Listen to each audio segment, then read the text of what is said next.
ನಮಸ್ತೆ ಎಲ್ರಿಗೂ. Hi my dear student. See last ಕ್ಲಾಸಲ್ಲಿ ನಾವು conduction of electricity by different objects ಅದ್ರ ಬಗ್ಗೆ ಡಿಸ್ಕಸ್ ಮಾಡಿದ್ವಿ. ಸಿ ಕಂಟಿನ್ಯೂ ನೋಡಿ. You might have observe that objects made of aluminium, iron and copper make the bulb glow, whereas sulfur, coal, wood, stone, eraser and nylon rope couldn't make it glow. ನೀವಿಲ್ಲಿ observe ಮಾಡಿರ್ಬೋದು, ವೀಕ್ಷಿಸಿರ್ಬೋದು. Objects made, ಯಾವ ವಸ್ತುಗಳೆಲ್ಲವೋ aluminium, iron, ಕಬ್ಬಿಣ, ತಾಮ್ರ, ಈ aluminium ಇವುಗಳಿಂದ ಮಾಡಲ್ಪಟ್ಟಿದೆಯೋ ಅಂತಹ ವಸ್ತುಗಳಿಗೆ connect ಮಾಡಿದಾಗ ಮಾತ್ರ ಆ ಬಲ್ಬು ಗ್ಲೋ ಆಗಿದೆ. ಆದರೆ whereas sulphur, coal, wood, stone, eraser and nylon rope ಇವುಗಳನ್ನು ಬಳಸಿ ಸರ್ಕ್ಯೂಟ್ಗೆ ಕನೆಕ್ಟ್ ಮಾಡಿದಾಗ ಬಲ್ಬು ಗ್ಲೋ ಆಗಿಲ್ಲ. Do you see any pattern in the glowing of bulbs when using different materials in activity 4.4?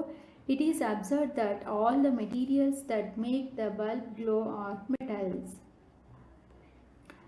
ಅಂದರೆ ಈ ಗ್ಲೋಯಿಂಗ್ ಆಫ್ ಬಲ್ಬ್ ಯಾವಾಗ ಯಾವ ಮೆಟೀರಿಯಲ್ನ ಬಳಸಿ, ಯಾವ ವಸ್ತುವನ್ನು ಬಳಸಿದ್ರಿಂದ ಬಲ್ಬ್ ಗ್ಲೋ ಆಯಿತು, ಆ ಮೆಟೀರಿಯಲಲ್ಲಿ, ಆ ವಸ್ತುವಿನಲ್ಲಿ ಇರ್ತಕ್ಕಂಥ ವ್ಯತ್ಯಾಸ ಏನಾದರೂ ಈ ಆ್ಯಕ್ಟಿವಿಟಿಯಿಂದ ನಿಮಗೆ ತಿಳಿಯುತ್ತಾ ಅಂತ ಕೇಳ್ತಿದ್ದಾರೆ. It is observe that all the materials that make the bulb glow are metal. ಇಲ್ಲಿ ಇರ್ತಕ್ಕಂಥ ವಸ್ತುಗಳಲ್ಲಿ ಬಲ್ಬ್ ಗ್ಲೋ ಆಗಿರೋದು ಎಲ್ಲವೂ ಯಾವ ವಸ್ತುಗಳಿದ್ದಾಗ?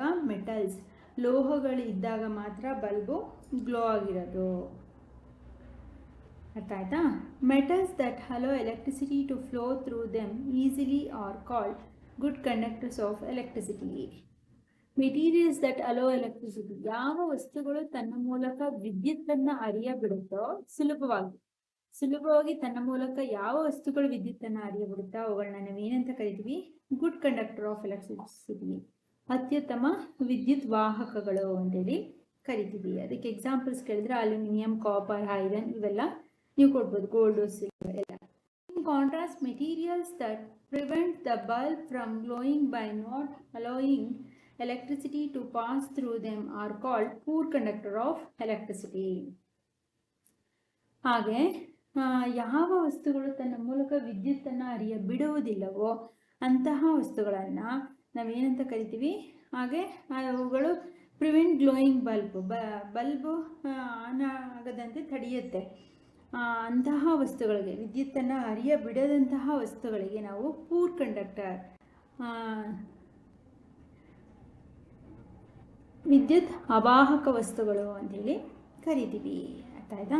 So now we can understand that the plastic covering on screwdrivers and rubber gloves protect the electricians from electric shock because these materials are poor conductor of electricity. So ನಿಮಗೆ ಇವಾಗ ಅರ್ಥ ಆಗಿರಬೇಕು. The plastic covering screw drivers ಅಂದರೆ ಪ್ಲಾಸ್ಟಿಕ್ನಿಂದ ಆವೃತವಾಗಿರ್ತಕ್ಕಂಥ screw driver ಏನಿರುತ್ತೆ ಅಥವಾ rubber gloves ಏನಿರುತ್ತೆ, ಇವೆಲ್ಲವನ್ನು ಯಾಕೆ ಎಲೆಕ್ಟ್ರಿಷಿಯನ್ಸು ಉಪಯೋಗಿಸ್ತಾರೆ? ಬಿಕಾಸ್ ಏನು, ಆ ಸ್ಕ್ರೂ ಡ್ರೈವರಲ್ಲಿ ಇರುತ್ತಲ್ಲ ಅದು ಮುಂದೆ, ಅದು ಮೆಟಲ್ ಅಲ್ವಾ, ಮುಂದೆ ಇರ್ತಕ್ಕಂಥದ್ದು ಮೆಟಲ್ ಆಗಿರುತ್ತೆ. ಅದು ಮೆಟಲ್ ಮೂಲಕ ವಿದ್ಯುತ್ ಏನು ಹರಿದು ಶಾಕ್ ಹೊಡೆಯುತ್ತೆ. ಅದಕ್ಕೆ ಪ್ಲಾಸ್ಟಿಕ್ ಕವರ್ ಇರ್ತಕ್ಕಂತಹ ಒಂದು ಕವಚವನ್ನು ಹಾಕಿರ್ತಾರೆ. ಮುಂದೆ ಈ ಸ್ಕ್ರೂ ಡ್ರೈವರ್ ಚಕ್ಕಿಂಗಿಗೆ ಬಳಸ್ತಾರೆ. ಹಾಗೆ ರಬ್ಬರ್ ಗ್ಲೌಸ್ ಅಷ್ಟೇ, ರಬ್ಬರು ತನ್ನ ಮೂಲಕ ವಿದ್ಯುತ್ತನ್ನು ಹರಿಯ ಬಿಡಲ್ಲ. ಹಾಗಾಗಿ ಎಲೆಕ್ಟ್ರಿಷಿಯನ್ಸ್ಗಳು ಗ್ಲೌಸು ಮತ್ತು ಶೂಸನ್ನ, ಆ ವಸ್ತುಗಳನ್ನ ಹಾಕ್ಕೊಂಡು ಅವರು ಎಲೆಕ್ಟ್ರಿಷಿಯನ್ ಕೆಲಸ, ವಿದ್ಯುತ್ತಿನ ಕೆಲಸ ಮಾಡಿದ್ರೆ ಅವ್ರಿಗೇನೇ ಇನ್ ಕೇಸು ಕರೆಂಟ್ ಪಾಸ್ ಆಯಿತು, ವಿದ್ಯುತ್ ಹರಿಯಲ್ಪಡ್ತು ಅಂತಂದರೂ ಅವು ಹರಿಯ ಬಿಡುವುದಿಲ್ಲ ರಬ್ಬರ್ ಗ್ಲೌಸಿಂದ. ಅದರಿಂದ ಅವರನ್ನು ಅವರು ಕಾಪಾಡ್ಕೋಬೋದು. ಯಾವುದೇ ರೀತಿ ಅಪಾಯಕ್ಕೆ ಒಳಗಾಗದೆ ಅವರನ್ನು ಅವ್ರು ರಕ್ಷಿಸ್ಕೊಳ್ಳೋಕ್ಕೋಸ್ಕರ ಏನು ಮಾಡ್ತಾರೆ? ಈ ರಬ್ಬರ್ ಗ್ಲೌಸು, ಶೂಸನ್ನು ಹಾಕ್ತಾರೆ. Electric shock because these materials are poor conductor of electricity. Because plastic, rubber ಇದೆಲ್ಲ ಅವಾಹಕಗಳು, ಪೂರ್ ಕಂಡಕ್ಟರ್ ಆಫ್ ಎಲೆಕ್ಟ್ರಿಸಿಟಿ, ವಿದ್ಯುತ್ತಿನ ಅವಾಹಕಗಳಾಗಿರೋದ್ರಿಂದ ಇವುಗಳನ್ನು ಬಳಸ್ತಾರೆ. ಗೊತ್ತಾಯ್ತಾ? We learned that metals are generally hard, lustrous, malleable, ductile and good conductors of heat and electricity. Now let us learn how metals behave in the presence of air and water. ಇಲ್ಲಿವರೆಗೂ ನಾವು metals ಈ ಲೋಹದ ಗುಣಲಕ್ಷಣಗಳ ಬಗ್ಗೆ ತಿಳ್ಕೊಂಡ್ವಿ. ಅಂದರೆ ಇಲ್ಲಿ metals ಅಂದರೆ ಜನರಲಿ ಹಾರ್ಡ್ ಇರುತ್ತೆ, ಗಟ್ಟಿ ಇರುತ್ತೆ, ಲಶ್ಚರಸ್ ಒಳಪನ್ನು ಹೊಂದಿರುತ್ತೆ, ಆಗ ಮ್ಯಾಲಿಯಬಲ್ ತನ್ಯತೆಯನ್ನು ಹೊಂದಿರುತ್ತೆ, ಡಕ್ಟೈಲ್ ಕುಟ್ಯತೆಯನ್ನು ಹೊಂದಿರುತ್ತೆ, good conductor of heat and electricity, ಅತ್ಯುತ್ತಮ ಉಷ್ಣ ಮತ್ತು ವಿದ್ಯುತ್ ವಾಹಕ ಆಗಿರುತ್ತೆ. ಇಷ್ಟೆಲ್ಲ ಗುಣಗಳನ್ನ ತಿಳ್ಕೊಂಡ್ವಿ. ಹಾಗಾದರೆ ಈ ಲೋಹಗಳು ನೀರಿನೊಂದಿಗೆ ಮತ್ತು ಗಾಳಿಯೊಂದಿಗೆ ಯಾವ ರೀತಿಯ ವರ್ತನೆಯನ್ನು ತೋರಿಸುತ್ತೆ ಅಂತೇಳಿ ತಿಳ್ಕೊಳ್ಳೋಣ. C 4.2 effect of air and water on metals iron.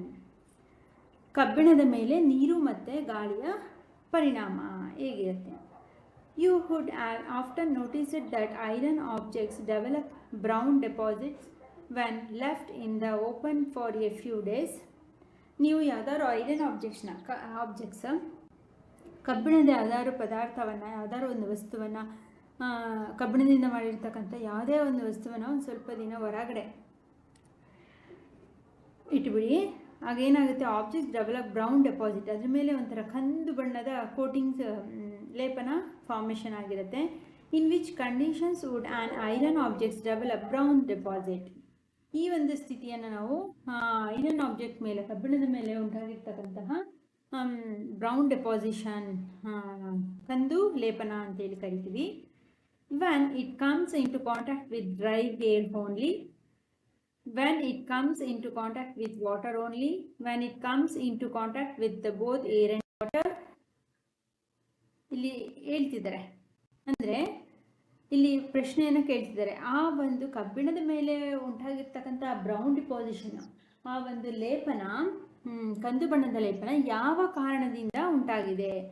ಕೇವಲ ಬರೀ ಡ್ರೈ ಏರ್, ಒಣ ಗಾಳಿ ಅದ್ರ ಮೇಲೆ ಬಿದ್ದಿದ್ರಿಂದ ಆ ರೀತಿ ಬ್ರೌನ್ ಡೆಪಾಸಿಷನ್ ಆಗಿದೆಯಾ, ಅಥವಾ ಆ ಕಬ್ಬಿಣ ನೀರಿನ ಸಂಪರ್ಕಕ್ಕೆ ಬಂದು ಆ ರೀತಿ ಬ್ರೌನ್ ಡಿಪಾಸಿಷನ್ ಆಗಿದೆಯಾ, ಅಥವಾ it comes contact with both air and ವಾಟರಾ, ಅಥವಾ ಕಬ್ಬಿಣ ನೀರು ಮತ್ತು ಗಾಳಿಯ ಸಂಪರ್ಕಕ್ಕೆ ಒಳಗಾಗಿರೋದ್ರಿಂದ ಈ ರೀತಿ ಆಗಿದೆಯಾ ಅಂತ ಕೇಳ್ತಿದ್ದಾರೆ. ಆ್ಯಕ್ಚುಲಿ ರೈಟ್ ಆನ್ಸರ್ ಇಸ್ ಇದಕ್ಕೊಂದು ಆಕ್ಟಿವಿಟಿನ ಕೊಡ್ತಿದ್ದಾರೆ, ನೋಡೋಣ. Let us experiment. Caution: be careful while handling iron nails. ಸಾಮಾನ್ಯವಾಗಿ ಕಬ್ಬಿಣದ ಮೊಳೆಗಳನ್ನ ಉಪಯೋಗಿಸಬೇಕಾದ್ರೆ ಹುಷಾರಾಗಿ ಉಪಯೋಗಿಸಿ. Take A few shining iron nails. ಸ್ವಲ್ಪ ಒಳಪನ್ನ ಇರ್ತಕ್ಕಂತಹ ಕೆಲವು ಐರನ್ ನೇಲ್ಸ್ಗಳನ್ನ, ಕಬ್ಬಿಣದ ಮೊಳೆಗಳನ್ನ ತಗೊಳ್ಳಿ. ಕೊಟ್ಟಿದ್ದಾರೆ ನೋಡಿ ಇದನ್ನು. If you are using old iron nails, make sure to remove brown deposits from their surface by scrubbing them with help of a small piece of sand paper. In case ನಿಮಗೆ ಯಾವುದೇ iron nail, ಕಬ್ಬಿಣದ ಮೊಳೆ ಹೊಸದು shining ಇರೋದು ಸಿಗಲಿಲ್ಲ ಅಂದರೆ, ಹಳೇದು ತೊಗೊಂಡಿರ್ತೀರ ಅಂದ್ಕೊಳ್ಳಿ. ಹಳೇದು ತೊಗೊಂಡಿದ್ರೆ ಅದ್ರ ಮೇಲೆ ಏನಾದರೂ ಬ್ರೌನ್ ಡೆಪಾಸಿಷನ್, ಕಂದು ಬಣ್ಣದ ಲೇಪನ ಉಂಟಾಗಿದ್ರೆ, ಸ್ಯಾಂಡ್ ಪೇಪರ್ ಅಂತ ಬರುತ್ತೆ, ಅದನ್ನು ತೊಗೊಂಡು ಚೆನ್ನಾಗಿ ಅದನ್ನು ಉಜ್ಜಿ ಅದನ್ನು ರಿಮೂವ್ ಮಾಡಿ ಆಮೇಲೆ ಅದನ್ನು ಉಪಯೋಗಿಸಿ. Take 3 clean dry glass bottle or test tubes with tight fitting caps or stoppers. 3 ಗಾಜಿನ ಬಾಟ್ಲುಗಳು ಇಲ್ಲಿ ತೋರಿಸಿದಾರಲ್ಲ ಈ ರೀತಿ ತಗೊಳ್ಳಿ, ಇಲ್ಲ 3 ಟೆಸ್ಟ್ ಟ್ಯೂಬ್ನ ತಗೊಳ್ಳಿ, ಅದಕ್ಕೆ ಕ್ಯಾಪು ಸಹ ಇರಬೇಕು, ಈ ರೀತಿ ಮುಚ್ಚಳ. ಲೇಬಲ್ ABC, ಅವುಗಳಿಗೆ ಒಂದಕ್ಕೆ ಎ, ಒಂದಕ್ಕೆ ಬಿ, ಒಂದಕ್ಕೆ ಸಿ ಅಂತೇಳಿ ಈ ರೀತಿ ಲೇಬಲ್ ಮಾಡಿ. Take 3 iron nails and tie each iron nail with thread. 3 iron ನೇಲ್ಗಳನ್ನ, ಮೊಳೆಗಳನ್ನ ದಾರದಿಂದ ಕಟ್ಟಿ ಈ ರೀತಿ ಇಲ್ಲಿ ತೋರಿಸಿರಲ್ಲ ಹಾಗೆ. Place 1 iron nail and some silica gel in the glass bottle A. A ಬಾಟಲ್ಗೆ ಸ್ವಲ್ಪ ಸಿಲಿಕಾ ಜೆಲ್ ಇಲ್ಲಿ ತೋರಿಸಿದಲ್ಲ ಈ ರೀತಿ ಸಿಲಿಕಾ ಜೆಲ್ ಹಾಕಿ ಐರನ್ ನೇಲ್ ದಾರ ಕಟ್ಟಿರ್ತಾರಲ್ಲ ಇದನ್ನು ಥ್ರೆಡ್ ಇಲ್ಲದೆ ಈ ರೀತಿ ಅದರೊಳಗಡೆ ಬಿಡಿ. And tighten the cap or stopper. ನಂತರ ಮುಚ್ಚಳವನ್ನು ಬಿಗಿಯಾಗಿ ಮುಚ್ಚಿ. Silica gel makes the air dry. Silica gel ಏನು ಮಾಡುತ್ತೆ, ಏರ್ನ ಡ್ರೈ ಮಾಡುತ್ತೆ, ಬಾಟಲ್ ಒಳಗಿರ್ತಕ್ಕಂಥ ಏರ್ನ. It is the substances that is used in a small pouches in some medicine bottles, water bottles, shoe boxes etcetera to keep them dry. ಈ ರೀತಿಯ ವಸ್ತುಗಳನ್ನು small ಪೌಚಸಲ್ಲೂ, ಸಣ್ಣ ಒಂದು ಚೀಲದಲ್ಲಿ, ಮೆಡಿಸಿನ್ ಬಾಟಲ್ಗಳಲ್ಲಿ ಅಥವಾ ವಾಟರ್ ಬಾಟಲ್ನಲ್ಲಿ ಅಥವಾ ಶೂ ಬಾಕ್ಸಲ್ಲೂ ಸಹ ನಾವು ಡ್ರೈ ಮಾಡೋದಕ್ಕೆ ಇಡಬಹುದು. Place 1 iron nail in the glass B bottle B. Pour freshly boiled and cooled water to remove dissolved gases into the into it until the iron nail is completely dipped it. In one bottle ಏನು ಮಾಡಿ boiled and cold water to remove dissolved gases into until iron nail is complete. ಇಲ್ಲಿ ನೋಡಿ water boiled water ಅಥವಾ cold ವಾಟರ್ನ ಹಾಕಿ ಕಂಪ್ಲೀಟಾಗಿ ಅದರೊಳಗೆ ಮುಳುಗಬೇಕು. ಈ ರೀತಿ ಇಲ್ಲಿದೆ ನೋಡಿ, freshly boiled and cooled water to remove dissolved gases into until the iron nail is completely dipped. ಇಲ್ಲಿ ವಾಟರ್ ನೀರನ್ನು ಹಾಕಿ ಅದು ನೀರೊಳಗೆ ಕಂಪ್ಲೀಟಾಗಿ ಮುಳುಗಬೇಕು ಈ ಮೊಳೆ, ಆ ರೀತಿ ಹಾಕಿ pour some oil to form layer over the surface of the water. ಆಮೇಲೆ ನೀರಿನ ಮೇಲೆ ಎಣ್ಣೆ ತೇಲುತ್ತೆ ಅಲ್ವಾ, ಸ್ವಲ್ಪ ಎಣ್ಣೆಯನ್ನು ಹಾಕಿ ಚಿತ್ರದಲ್ಲಿ ಕೊಟ್ಟಿದ್ದಾರಲ್ಲ ಈ ರೀತಿ. The layer of oil on the surface of the water prevents the hair from dissolving in the water. ಈ ರೀತಿ ನೀರಿನ ಮೇಲೆ ಆ ಎಣ್ಣೆಯ ಪದರ ಇರೋದ್ರಿಂದ ಆಯಿಲ್ ಇದರೊಳಗೆ ನೀರಿನ ಒಳಗಿರ್ತಕ್ಕಂತಹ ಗಾಳಿ ಏರಿರುತ್ತಲ್ಲ ಅದು ಡಿಸಾಲ್ವ್ ನೀರಿನಿಂದ ಅದು ನೀರಿನಲ್ಲಿರ್ತಕ್ಕಂಥ ಗಾಳಿ ಕರಗದಂತೆ ಅದನ್ನು ತಡೆಯುತ್ತೆ. Cap the glass bottle tightly. ನಂತರ ಇದರ ಬಾಟಲ್ನ ಟೈಟಾಗಿ ಮುಚ್ಚಿ. Place one iron nail in the glass bottle C and pour some water so that the iron nail is partially dipped. ಇನ್ನು ಸಿ ಬಾಟಲಲ್ಲಿ ಏನು ಮಾಡಿ ಸ್ವಲ್ಪ ಬಾಟಲ್ಗೆ ನೀರು ಹಾಕಿ ಸ್ವಲ್ಪ ಅರ್ಧ ಮುಳುಗಿರುವಂತೆ ಮೊಳೆಯನ್ನು ಪಾರ್ಷಿಯಲಿ ಡಿಪ್ಪಡ್ ಆಗಿರಬೇಕು, ಸಂಪೂರ್ಣವಾಗಿ ಮುಳುಗಿರಬಾರ್ದು ಆ ಮೊಳೆ ಐರನ್ ನೇಲ್, ಸ್ವಲ್ಪ ಮುಳುಗುವಂತೆ ಸ್ವಲ್ಪ ನೀರನ್ನು ಸಿ ಬಾಟಲ್ಗೆ ಹಾಕಿ ಮೊಳೆ ಸ್ವಲ್ಪ ಮುಳುಗುವಂತೆ ಮಾಡಿ ಇಡಿ. Keep this glass bottle unstopper. ಮತ್ತು ಇದಕ್ಕೆ ಏನು ಮಾಡಬೇಕು, ಮುಚ್ಚಳವನ್ನು ಸ್ಟಾಪರ್ನ ಮುಚ್ಚಬಾರ್ದು. This allows the iron nail to come into contact with both water and air as shown in figure 4.4c. ಈ ಮುಚ್ಚಳವನ್ನು ಮುಚ್ಚದೇ ಇರೋದ್ರಿಂದ ಏನಾಗುತ್ತೆ, ಡೈರೆಕ್ಟಾಗಿ ಬಾಟಲ್ ಒಳಗೆ ಹೇರ್ ಗಾಳಿ ನೀರಿನ ಸಂಪರ್ಕಕ್ಕೆ ಬರುವಂತೆ ಮಾಡುತ್ತೆ. ಚಿತ್ರದಲ್ಲಿ ಕೊಟ್ಟಿದ್ದಲ್ಲ ಹಾಗೆ. Place all the glass bottle undisturbed at room temperature and observe the changes in for 8 to 10 days. ಈ ಮೂರು ಬಾಟಲ್ನ ಯಾರು ಡಿಸ್ಟರ್ಬ್ ಮಾಡಿದಾಗೆ ಒಂದು ರೂಮ್ನಲ್ಲಿ ಇಟ್ಬಿಡಿ 8 ರಿಂದ 10 ದಿನ, 8 to 10 days ಹಾಗೆ ಇಟ್ಟು ನೋಡಬೇಕು ಏನು ಬದಲಾವಣೆ ಆಗುತ್ತೆ ಅದನ್ನು ಗಮನಿಸಿ. Record your observation in table 4.3. ನಿಮ್ಮ ಏನು ಉತ್ತರ ಇರುತ್ತೆ ಅದನ್ನು ಈ ಟೇಬಲ್ 4.3ನಲ್ಲಿ ಬರೀರಿ ಅಂತ ಕೇಳ್ತಿದ್ದಾರೆ. ಬರೆಯೋಣ.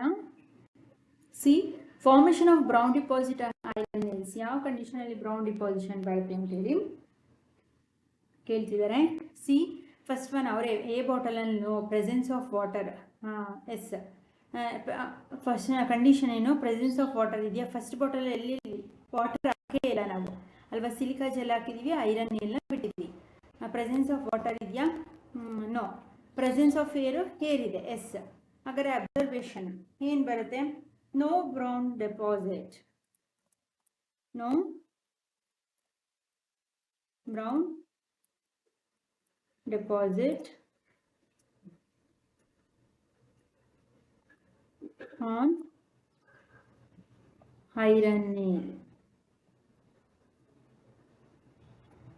ಅರ್ಥಾಯ್ತಾ. See B presence of water ಇದೆಯಾ, ಎಸ್. ಸ್ವಲ್ಪ ಸಂಪೂರ್ಣವಾಗಿ ಮೊಳೆ ಮುಳುಗುವಂತ ಹಾಕಿದ್ದೀವಲ್ಲ, ಎಸ್.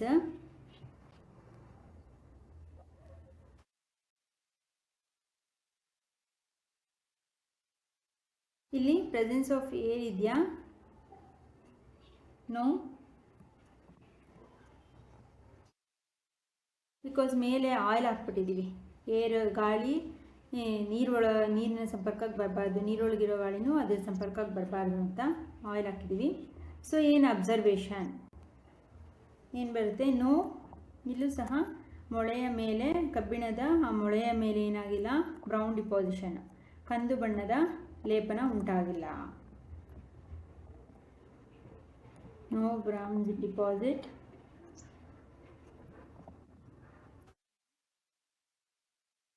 Iron nail. ಸಿ ಹಾಗೆ Third one, C bottle, presence of water, yes. ಹಾಗೆ ಇಲ್ಲಿ ಪ್ರೆಸೆನ್ಸ್ ಆಫ್ ಏರ್, ಎಸ್, ಗಾಳಿನೂ ಇದೆ, ನೀರು ಇದೆ. ಸೊ ಥರ್ಡ್ ಅಬ್ಸರ್ವೇಷನ್ ಏನು, brown deposit on iron nail.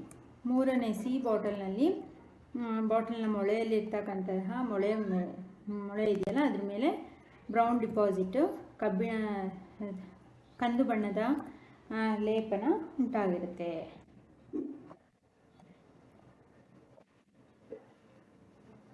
ಕಂದು ಬಣ್ಣದ ಲೇಪನ ಬಾಟಲ್ ಸಿ ನಲ್ಲಿ ಕಂಡು ಬರುತ್ತೆ. ಅರ್ಥ ಆಯ್ತಾ? ಇದೇನು ಸಿ, ಇದರಿಂದ ಏನು ಗೊತ್ತಾಗುತ್ತೆ? What can you conclude from this experiment? ಈ ಒಂದು ಪ್ರಯೋಗದಿಂದ ನೀವು ಯಾವ ಒಂದು ತೀರ್ಮಾನಕ್ಕೆ ಬರ್ತೀರಾ? It is observed in glass bottle A and B that the iron nails do not show any brown deposit. ಈ ಒಂದು ಎಕ್ಸ್ಪೆರಿಮೆಂಟಿಂದ ನಾವು ಏನು ನೋಡಿದ್ವಿ? ಬಾಟಲ್ ಎ ಮತ್ತು ಬಾಟಲ್ ಬಿ ನಲ್ಲಿ ಯಾವುದೇ ರೀತಿ ಕಂದು ಬಣ್ಣದ ಲೇಪನ ಕಬ್ಬಿಣದ ಮೊಳೆಗಳ ಮೇಲೆ ಕಂಡು ಬಂದಿದ್ದು ನಮಗೆ ಕಾಣಲಿಲ್ಲ. What does this observation indicate? ಇದರಿಂದ ಏನು ಗೊತ್ತಾಗುತ್ತೆ? This indicates that brown deposits are discoloration on the iron nails do not develop when the iron nail is kept in dry air alone bottle A or water alone bottle B. However, in the glass bottle C, the iron nail shows the presence of brown deposit. ಬರೀ iron ನೇಲನ್ನು, ಕಬ್ಬಿಣದ ಮೊಳೆಗಳನ್ನ dry ಏರಲ್ಲಿ ಇಟ್ಟರು brown deposition ಬರಲ್ಲ. Bottle B ನಲ್ಲಿ ಬರೀ ವಾಟರ್ನ ಬಿಟ್ಟು water ಅಲೋನಲ್ಲಿ ಇಟ್ಟರು ಸಹ brown deposition ಬರಲ್ಲ. ಆದರೆ ಬ್ರೌನ್ ಡಿಪಾಸಿಷನ್ ಬರೋದು ಕಾಂಟ್ಯಾಕ್ಟ್ ವಿತ್ ಐರನ್ ನೇಲನ್ನು ಗಾಳಿ ಮತ್ತು ನೀರಿನ ಸಂಪರ್ಕಕ್ಕಿದ್ರೆ ಮಾತ್ರ ಬ್ರೌನ್ ಡಿಪಾಸಿಷನ್ ಆಗುತ್ತೆ. This indicates that the presence of both water and air is essential for these deposits to develop. ಇಲ್ಲಿಗೆ ತಾಮ್ರದ ಲೇಪನ ಉಂಟಾಗಬೇಕು ಅಂದರೆ ಮುಖ್ಯವಾಗಿ ಗಾಳಿ ಮತ್ತು ನೀರಿನ ಸಂಪರ್ಕ ಬೇಕು ಅನ್ನೋದು ಗೊತ್ತಾಯಿತು. Thus moist air is responsible for the development of brown deposits on objects made of iron. ಅಂದರೆ ಮಾಯ್ಸ್ಟ್ ಏರ್, ನೀರಾವಿ ಮತ್ತು ಗಾಳಿ, ನೀರಾವಿಯಲ್ಲಿರ್ತಕ್ಕಂಥ ಗಾಳಿ, ಮಾಯ್ಸ್ಟ್ ಏರು ಕಬ್ಬಿಣದ ಮೇಲೆ ಬ್ರೌನ್ ಡಿಪಾಸಿಟನ್ನು ಉಂಟು ಮಾಡುವಲ್ಲಿ ತನ್ನ ಬೆಳವಣಿಗೆಯನ್ನು ತೋರಿಸುತ್ತೆ. This brown deposit is called Rust. ಈ ರೀತಿಯ ಕಂದು ಬಣ್ಣದ ಲೇಪನವನ್ನು ನಾವೇನಂತ ಕರಿತೀವಿ? ತುಕ್ಕು. ರಸ್ಟ್ ಅಂದರೆ ಏನು? ತುಕ್ಕು ಅಂತ ಕರಿತೀವಿ. This process of formation of Rust on objects made of iron is called rusting. ಕಬ್ಬಿಣದ ಮೇಲೆ ತುಕ್ಕು ಉಂಟಾಗುವಿಕೆಯನ್ನು ತುಕ್ಕು ಹಿಡಿಯುವಿಕೆ ಅಂತ ಕರಿತೀವಿ. ರಸ್ಟಿಂಗ್, ತುಕ್ಕು ಹಿಡಿಯುವಿಕೆ ಅಂತೇಳಿ ಕರಿತೀವಿ. ಆಯ್ತಾ? ಓಕೆ ಮಾಡಿ ಇಷ್ಟರಲ್ಲಿ ನೆಕ್ಸ್ಟ್ ಕ್ಲಾಸಲ್ಲಿ ನಾವು ಕಂಟಿನ್ಯೂ ಮಾಡೋಣ. ಏನಾದ್ರು ಡೌಟ್ಸ್ ಇತ್ತು, ಅರ್ಥ ಆಗಲಿಲ್ಲ ಅಂದರೆ ಕಮೆಂಟ್ ಮಾಡಿ ಕಮೆಂಟ್ ಬಾಕ್ಸಲ್ಲಿ. ಆ್ಯಂಡ್ ಆದಷ್ಟು ವಿಡಿಯೋನ ಶೇರ್ ಮಾಡಿ, ಬಿಕಾಸ್ ನ್ಯೂ ಸಿಲೆಬಸ್ ಆಗಿರೋದ್ರಿಂದ ಸ್ವಲ್ಪ ಕಷ್ಟ ಆಗುತ್ತೆ. ಆದಷ್ಟು 2 or 3 ಟೈಮ್ ಆಡಿಯೋನ ಕೇಳಿ ನಾನು ಕೊಡ್ತಕ್ಕಂಥ ಹೋಮ್ವರ್ಕ್ ಕ್ವಶನ್ಸ್ಗೆ ನೀವೇ ಆನ್ಸರ್ ಮಾಡೋಕ್ಕೆ ಟ್ರೈ ಮಾಡಿ. ಆದಷ್ಟು ಹೋಮ್ವರ್ಕ್ ಕ್ವಶನ್ಸ್ನು ಎಕ್ಸಸೈಸ್ ಕ್ವಶನ್ ಆ್ಯಂಡ್ ಆನ್ಸರ್ಸ್ ಜೊತೆಗೆ ಅಡಿಷನ್ ಕ್ವಶನ್ಸ್ ಆಗಿ ಆ್ಯಡ್ ಮಾಡ್ಕೊಳ್ಳಿ, ಬರೆದಿಟ್ಕೊಳ್ಳಿ. ಅಲ್ಲಿ ಬಿ ನೋಟ್ಸ್ ಬರೋವರೆಗೂ. ಈಗ ಸದ್ಯಕ್ಕೆ ಎಕ್ಸಸೈಸ್ ಕ್ವಶನ್ ಆ್ಯಂಡ್ ಆನ್ಸರು ಮತ್ತು ಈ ಟೆಕ್ಸ್ಟ್ ಬುಕ್ ಮಧ್ಯೆ ಕೊಡ್ತೀನಲ್ಲ ಲಿಸನ್ ಮಾಡುವಾಗ ಅದು ತುಂಬ ಯೂಸ್ ಆಗುತ್ತೆ ನಿಮ್ಮ ಟೆಸ್ಟ್ ಎಕ್ಸಾಮ್ಸ್ಗೆ. ಓಕೆನಾ? ಓಕೆ, ಹೋಮ್ವರ್ಕ್ ಕ್ವಶನ್ಸ್ನ ತಗೊಳ್ಳಿ. Define or a difference between good conductor of electricity and poor conductor of electricity. Give 3 examples of each. Difference number ಇದೆ, 3 ಎಕ್ಸಾಂಪಲ್ಸ್ನ ಕೊಡಿ. ಹಾಗೆ why the electricians use rubber gloves and rubber shoes. ಇಲ್ಲೇ answers ಇರುತ್ತೆ, ಅದನ್ನು write the characteristics of metals. ಇದೆ ಎಲ್ಲ ಹಾಗೆ why the bottle C iron nail deposit brown color, ಅದಕ್ಕೆಲ್ಲ ಆನ್ಸರ್ ಸಿಗುತ್ತೆ.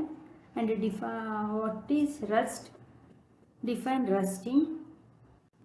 These two within homework questions. Okay na? Okay my dear student, thank you.